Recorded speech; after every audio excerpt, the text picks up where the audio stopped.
Hello friends, welcome to our channel. இன்றைக்கி நம்ம இந்த சீரிஸோட பார்ட் 1 தான் பார்க்க போகிறோம். வாங்க வீடியோக்குள்ளே போகலாம். ஸ்டார்டிங்கில் நம்மளோட ஹீரோயின் ஜியாவை காமிக்கிறாங்க. அவள் இப்போ ப்ரெக்னெண்ட்டாக இருக்கா. ஷியானோட ஒய்ஃபாக தான் அவள் இருந்துட்டுருக்கா. லின் ஃபேமிலியோட மருமக. அங்கே ரொம்பவே ஹீரோயின் ரொம்ப ஹாப்பியாகிட்டு அங்கே வந்துட்டுருக்கா. அங்கே இருக்க எல்லாருமே ரொம்ப சந்தோஷமாயிட்டு இருக்காங்க. அவனுக்கு 2 பிரதர்ஸுமே இருக்காங்க. ரொம்ப மாதம் உள்ள என்ட்ரு ஆகும்போது நம்ம ஹீரோயின் என்னோட லைஃப் எப்படி போயிட்டுருக்குன்னு எனக்கு மட்டும்தானே தெரியும்னு சொல்லிட்டு அவள் ரொம்ப ஃபீல் பண்ணிகிட்டே போயிட்டுருக்கா. அப்போ பாஸ்டர் நடந்த விஷயத்தை காமிக்கிறாங்க. அவங்க சிஸ்டர் பாவம் உன்னை பாரு எப்படி வந்து ஒரு பூவரை போய் மேரேஜ் பண்ணியிருக்கா. நான் உன்னோட லைஃப் இப்படி போகும் நான் நினச்சி கூட பார்க்கல. உனக்கு கூட வந்துட்டு ஒரு 2 பிரதர் இன்லா வேற கிடச்சிருக்காங்க அப்படின்ற சொல்லிட்டு ரொம்பவே இன்சல்ட் பண்ணிட்டு போயிருக்கா. திடீர்னு ஃபேமிலி ரொம்ப வந்துட்டு பெக்கர் ஆகிடுறாங்க. அவங்க ஹஸ்பண்ட் வந்துட்டு பைத்தியக்கார ஹாஸ்பிட்டலில் வேற பிடிச்சி அடைச்சி வச்சு விடுறான். ஹீரோயின் பார்த்தா அங்கே ரொம்ப வந்து ரிச்சஸ்ட் பர்சன் ஆகிடுறாங்க. இதெல்லாமே ஹீரோயின் யோசிச்சு பார்த்துட்டு அங்கே ரொம்ப ஃபீல் பண்ணிகிட்டே இருக்கான். அப்போ நம்ம ஹீரோயின் யாரோ வந்துட்டு ரேப் பண்ணியிருக்காங்க. அந்த டயத்தில் அங்கே அவங்க பிரதர் இன்லாம் கண்டுக்காமல் ரூமில் விட்டுட்டு போய் வந்திருக்கான். இப்போ இதெல்லாமே நினச்சி பார்த்துட்டு அவர் ரொம்ப ஃபீல் பண்ணிகிட்டு இருக்கும்போது அப்போ அங்கே அவங்க சிஸ்டர் வந்துட்டு என் லைஃப்பை டோட்டலாக நீ வந்து கெடுத்துட்ட, இது எல்லாமே எனக்கு தான் வர வேண்டியதுன்னு சொல்லிட்டு நம்ம ஹீரோயின் அங்கே வந்து அட்டாக் பண்ணிடுறான். ஜியான் வந்து தயவு செஞ்சு நீ என்னை விட்டுட்டு போயிடாதான்னு சொன்னதும் என்னோட லைஃப்பில் திரும்ப நீ வந்துட்டு இன்னொரு ஜென்மம் இருந்தால் அதில் நீ என்னை மீட் மட்டும் பண்ணாத அப்படின்ற சைட்டு அங்கே இறந்து போயிடுறான். ரொம்ப இவனுக்கு ஷாக்காகி போயிடுது. ஆஃப்டர் வந்துட்டு 3 இயர்ஸ்க்கு முன்னாடி காமிக்கிறாங்க. நம்ம ஹீரோயினுக்கு இப்போ ரீபிரத் ஆயிடுச்சு போல். அவங்க ஸ்டெப் மதர் அவங்க அப்பா எல்லாருமே வந்துட்டு லின் ஃபேமிலி கூடயும் ஃபேமிலி கூடயுமே மேரேஜ் வந்துட்டு நடக்கணும். ஆனால் வந்துட்டு நீ போய் லின் ஃபேமிலியில் வந்துட்டு மேரேஜ் பண்ணிக்கோ, சிஸ்டருக்கு தான் ஃபேமிலியில் மேரேஜ் பண்ணுவீங்க போகிறோன்னு சொன்னதும் ஹீரோயின் இந்த டைம் என் லைஃப்பில் அப்படி நடக்க விட மாட்டேன்னு சொல்லிட்டு என்னை பார்த்தா அவங்களுக்குன்னா எடிட் மாதிரி இருக்கா. ஃபேமிலியோட எனக்கு தான் என்கேஜ்மெண்ட் வந்து ஃபிக்ஸ் ஆச்சு. தாத்தா வந்துட்டு எனக்கு தான் ஃபிக்ஸ் பண்ணியிருக்காரு. ஸோ நீங்கள் வந்துட்டு மேரேஜ் எனக்கு அவங்க கூட தான் பண்ணணும்னு சொன்னதும் அவங்க அப்பா உடனே அங்கே வந்து பிளாக்மெயில் பண்ணிட்டுருக்காரு. நீ வந்துட்டு ஒழுங்காக வந்துட்டு நான் சொல்கிறத கேட்டு நடந்துக்கோ, இல்லைன்னு வச்சுக்கோ உன்னோட அம்மாவோட கம்பெனி எல்லாத்தையும் நான் விற்றுருவேன்னு சொன்னதும் இதே மாதிரி தான் அந்த டைமே அந்த ஆள் என்ன பிளாக்மெயில் பண்ணி இந்த மேரேஜ் பண்ணி வச்சாரு. பட் ஆனால் இப்போ நான் கண்டிப்பாக அப்படி நடக்க விட மாட்டேன்னு சொல்லிட்டு அவள் யோசிச்சுட்டு இருக்கா. அப்பா அவளோட சிஸ்டர் வேமா அங்கே ஓடி வந்துட்டு நான் வந்துட்டு லின் ஃபேமிலியில் மேரேஜ் பண்ணிக்கிறேன்னு சொன்னதும் அவங்க அம்மா என்ன பேசிகிட்டு இருக்கா, அவங்க ரொம்ப பூவர் அப்படின்றத சொன்னதும் நீங்கள் பேசாமல் இருங்கம்மா அப்படின்றத அவள் சொல்கிறா. ஸோ நம்ம ஹீரோயினுக்கு புரிஞ்சுக்குது நம்மள மாதிரி இவளுக்குமே ரீபான் ஆயிருக்குன்னு சொல்லிட்டு உடனே அவள் அந்த இன்விடேஷன் கார்டை பிடிங்கிட்டு நானே வந்துட்டு மேரேஜ் பண்ணிக்கிறேன் அப்படின்ற சொல்லிட்டு போகும்போது ஏன் இல்லைன்னு சொல்லிட்டு அவங்க சிஸ்டர் வந்து ரொம்ப கோவப்பட்டு இருக்கும்போது அவங்க அம்மா நீ ஃபேமிலியில் மேரேஜ் பண்ணிட்டேன்னா உன் லைஃப் ரொம்ப நல்லாயிருக்கும்னு சொன்னதும் நீங்கள் வந்துட்டு பேசாமல் இருங்க நான் பண்ண மாட்டேன்னு சொல்லிட்டு இருக்கா. அங்கே நம்ம கோயான காமிக்கிறாங்க. இவன் தான் நம்மளோட ஹீரோ. அப்பாங்க அவங்ககிட்ட இப்படி லின் ஃபேமிலியில் தான் மேரேஜ் பண்ணுறதுக்கு 2 பொண்ணுங்களுமே சண்டை போட்டுட்ருக்காங்கன்னு சொன்னதோ அதை கேட்டுட்டு அவனுக்கு ரொம்ப ஷாக் ஆகிடுது. சியான்ட் அவங்க பிரதர் 2 பொண்ணுங்களுமே உங்களை தான் மேரேஜ் பண்ண வந்து ஃபைட் பண்ணிட்டு இருக்காங்க அப்படின்ற சொன்னதும் அவனுக்கு வந்துட்டு எதுவுமே புரியலை. நான் இவ்வளோ பூவன் தெரிஞ்சுமா என்கிட்ட வந்து இப்படி ஃபைட் பண்ணிட்டு இருக்காங்கன்னு சொல்லிட்டு யோசிச்சுட்டு இருக்கான். நம்ம ஹீரோயினை மீட் பண்ணுறதுக்காக அவங்க ஃப்ரெண்டு வந்துடுறாங்க.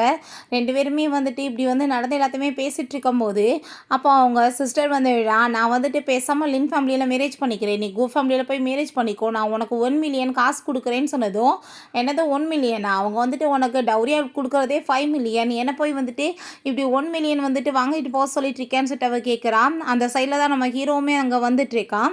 அப்போ அங்கே நம்ம ஹீரோயின் பேசுகிறதெல்லாம் கேட்டுட்டு அவனுக்கு ரொம்ப ஷாக் ஆகிட்டு இருக்கு. பட் அவன் கண்டுக்காமல் அங்கேருந்து போயிடுறான். நீ என்ன நினச்சிட்டு இருக்க, எனக்கு தான் அவன் வேணும்னு சொல்லும்போது அவள் கண்டுக்காமல் போனதுமே நான் உனக்கு 6 மில்லியன் கொடுக்குறேன் அப்படின்ற சொன்னதும் பரவாயில்லப்பா நீ வந்துட்டு புரிஞ்சுக்கிட்டே அப்படின்ற சைட்டு அங்கே வெட்டிங் கார்டை கொடுத்துட்டு போனதுமே இவளுக்கு அங்கே ரொம்ப ஹாப்பி ஆகிட்டு இருக்கு. நான் வந்து பாரு எவ்வளோ பெரிய பணக்காரி ஆகிறேன்னு சொல்லிட்டு அவள் யோசிச்சுட்டு இருக்கா. ஹீரோயினுக்கு அதெல்லாமே பார்த்துட்டு அங்கே ரொம்ப ஹாப்பிட்டு சிரிச்சிட்டு இருக்கா. பிறகு வெட்டிங்காக 2 பேருமே அங்கே கிளம்பி ஹாப்பி ஆகிட்டு வரும்போது நம்ம ஜியா போட்டிருக்கிறது ரொம்ப சூப்பரான வந்துட்டு ஒரு ட்ரெஸ். ஆனால் ஜியாவும் போட்டிருக்கிறது பாரு ரொம்ப சிம்பிளாக இருக்குது. ஹஸ்பண்ட் வந்து ரொம்ப பூவரான்னு சொன்னதும் அங்கே அவளுக்கு அதெல்லாமே கேட்டுட்டு கடுப்பாயிட்டு நம்ம ஹீரோயின்ட்டு அவன்கிட்ட காசு இல்லாமல் போய் உன்னை பைத்தியகார ஹாஸ்பிட்டலில் ஏதாச்சும் சேர்த்துறாம அவன் சரியான ரூடான்னு சொன்னதுமே பார்த்துக்கோ உங்கள் பிரதர்ஸ் கொஞ்சம் வந்து மென்டல் டிஸ்டர்பன்ஸ் நினைக்கிறேன், ஒன்றை ஏதாச்சும் பண்ணிடாமன்னு சொல்லிட்டு மாற்றி மாற்றி அவங்க பாஸ்ட் லைஃப்பை பற்றி இங்கே கழுவி ஊற்றிட்டு இருக்காங்க. அவங்க நம்ம ஹீரோவுமே அங்கே சூப்பராக காரில் வந்து என்ட்ரு ஆகிறான். இங்கே சியானை பார்த்தா அங்கே ஸ்கூட்டியில் தான் வந்து என்ட்ரு ஆகிருக்கான். 2 பேருமே சேர்ந்து அங்கே ரொம்ப ஹாப்பியாகிட்டு அங்கே போகும்போது நம்ம ஹீரோயினுக்குமே அங்கே வந்துட்டு வெட்டிங்குமே ஃபைனலாக முடிஞ்சிருது. அங்கே நம்ம ஹீரோவோட தரப்பில் அங்கே வந்துட்டு நிறைய கிஃப்ட்ஸெல்லாம் அங்கே வந்துட்டு டெலிவரி கொடுத்துட்ருக்காங்க. அதெல்லாமே பார்த்துட்டு அங்கே ரொம்பவே ஹாப்பியாகிட்டுருக்கு. இவனோட தரப்பில் எதுவுமே கொடுக்கலன்னு சொன்னதுமே பாவம் இந்த ஆள் வந்துட்டு இவ்வளோ பூவரா எப்படி இந்த ஆளுக்கு போய் மேரேஜ் பண்ணி வச்சாங்கன்னு சொல்லிட்டு அங்கே ரொம்ப ஃபீல் பண்ணிட்டு எல்லாரும் பேசினதும் எல்லாருமே முட்டாள்கள், கொஞ்ச நாளில் பாரு நான் வந்து எவ்வளோ பெரிய பணக்காரி ஆக போகிறேன்னு சொல்லிட்டு. அப்போ என் முன்னாடி வந்துட்டு எல்லோரும் மண்டி போட்டு நிற்பாங்கன்னு சொல்லிட்டு அவள் போயிட்டுருக்கா. இங்கே நம்ம ஹீரோயின் காரில் போயிட்டு இருந்தா, இங்கே இவங்க வந்துட்டு பைக்கில் போயிட்டுருக்காங்க. அங்கே வீட்டுக்கு அவன் கூட்டிகிட்டு வந்ததுமே அவள் ரொம்பவே சந்தோஷமாயிட்டுருக்கா. அப்போ அவன் சொல்கிறான், நான் இவ்வளோ பூவன்னு தெரிஞ்சுமே நீ மேரேஜ் பண்ணியிருக்க, கண்டிப்பாக உன்னோட லைஃப்பில் லவ் தவிர நான் எதுவுமே கொடுக்க மாட்டேன் அப்படின்றத அவன் சொல்லிட்டுருக்கான். அவள் ரொம்பவே சந்தோஷமாயிட்டு, போன ஜென்மத்தில் அவன் கூட சேர்ந்து இருந்தப்போ வெட்டிங் நைட்டில் என்னை வந்து விட்டுட்டு அவன் அப்பயே போயிட்டான்.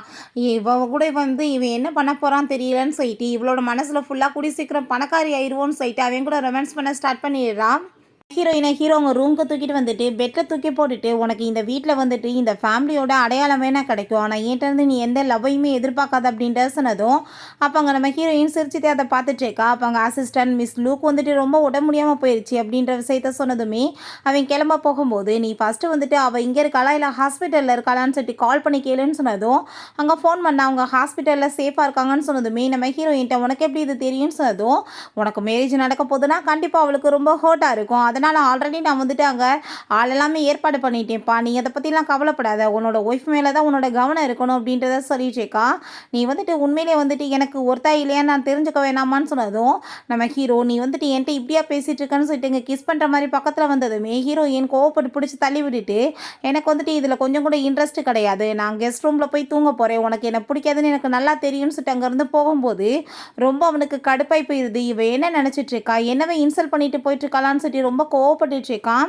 இந்த ஜியான் கூட சேர்ந்து அவங்க ரொமான்ஸ் பண்ண ட்ரை பண்ணிச்சேக்கா. பட் அவன் என்னால் இதெல்லாம் இப்போ பண்ண முடியாதுன்னு சொல்லிட்டு போனதுமே அவள் ரொம்ப ஷாக் ஆகிட்டு, ஒருவேளை நான் வந்துட்டு ஹார்ட்டாக இல்லையா, மேக்கப் போடுறத வச்சு நான் இப்படி இருக்கலான்னு சொல்லிட்டு அங்கே ரொம்ப அவளுக்கு ஃபீல் ஆகிட்டுருக்கு.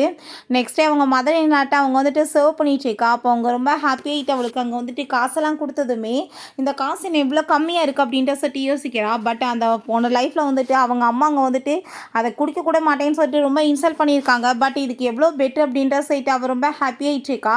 கூடி சீக்கிரம் எப்படின்னாலும் நான் பணக்காரி ஆயிடுவேன்னு சொல்லிட்டு யோசிச்சுட்டு இருக்கான்.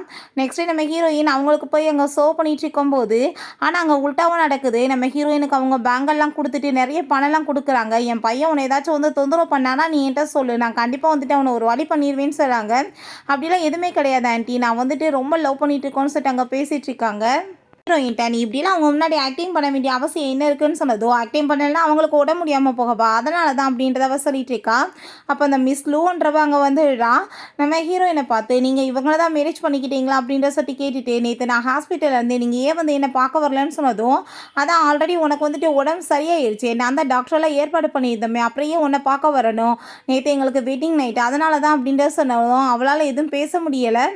அங்கே அந்த ஜியாவை போய் அவங்க அம்மாவை மீட் பண்ணிட்டு ரொம்ப ஹாப்பி பேசிட்டு இருக்கா. அப்போ அங்கே அந்த ஜியான் வந்து ஒரு கிஃப்ட்டை வாங்கிட்டு வந்திருக்கான், இதை நீங்கள் வாங்கிக்கோப்பான்னு சொல்லிட்டு அவங்க அப்பாட்ட கொடுத்தா அந்த கிஃப்ட்டை கூட அவர் வாங்க மாட்டாரு. அந்த டயத்தில் நம்ம ஹீரோயின் அங்கே வந்துடுறா. நம்ம ஹீரோயினை பார்த்துட்டு, இவ இதுக்காக இங்கே வந்திருக்கா, நீ மட்டும் என்ன தனியாக வந்துட்டு இருக்கா, உன் ஹஸ்பண்ட் ஏன் வரலையா அப்படின்ற சொல்லிட்டு அவர் ரொம்ப இன்சல்ட் பண்ணிட்டு இருக்கா.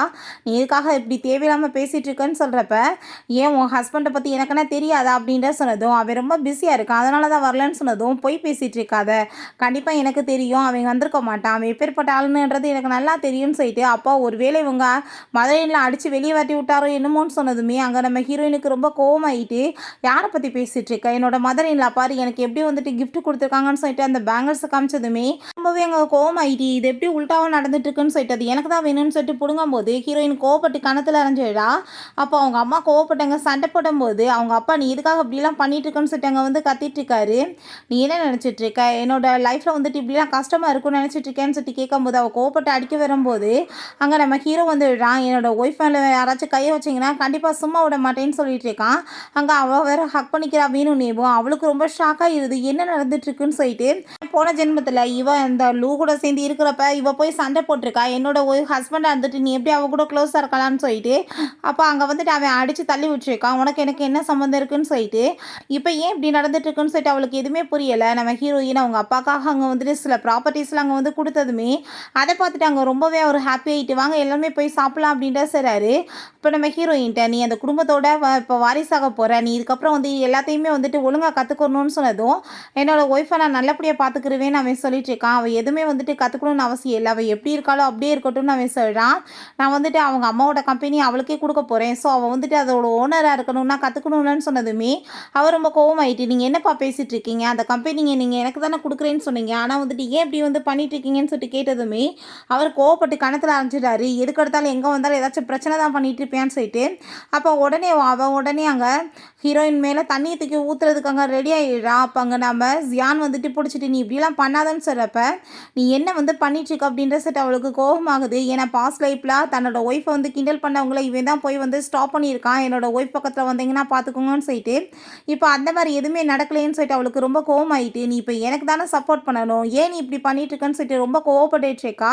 ஆனால் அவன் அதை பற்றி கண்டுக்காம அங்கே நம்ம ஹீரோட்ட சாரி கேட்டதுமே ஹீரோக்கு இங்கே ரொம்ப கோவமாயிருது. இந்த குடும்பத்தில் என்னோட ஒய்ஃபை பற்றி வந்து ரொம்ப வந்து தப்பாக தான் பேசுவாங்க, அவளை புள்ளி பண்ணுவாங்கன்னு சொல்லிட்டு நான் கேள்விப்பட்டேன். இன்றைக்கி கண் கூட பார்த்துட்டேன். இதுக்கப்புறம் உன்னோட ஒய்ஃப் ஏதாச்சும் வந்துட்டு என் ஒய்ஃப்கிட்ட பண்ணான்னு வச்சுக்கோமே நான் சும்மா விட மாட்டேன், நான் வந்து அதுக்கப்புறம் உன்னோட லின் ஃபேமிலியே இல்லாமல் பண்ணிடுவேன்னு சொல்லிட்டு அங்கே மிரட்டினதுமே இல்லை அப்படி எதுவுமே நடக்காது அப்படின்றத சொல்லிட்டு அவங்க அப்பாவுமே அங்கே சாரி கேட்டுட்டு எல்லாருமே கொஞ்சம் அமைதியாக இருங்க அப்படின்றத சொல்கிறாரு. ஓகே ஃப்ரெண்ட்ஸ், இதோட இந்த எபிசோடு முடிஞ்சிருச்சு. இந்த வீடியோ உங்களுக்கு பிடிச்சா கண்டிப்பாக லைக் பண்ணுங்கள், ஷேர் பண்ணுங்கள், கமெண்ட் பண்ணுங்கள் அண்ட் ப்ளீஸ் சப்ஸ்கிரைப் பண்ணுங்கள். Bye guys.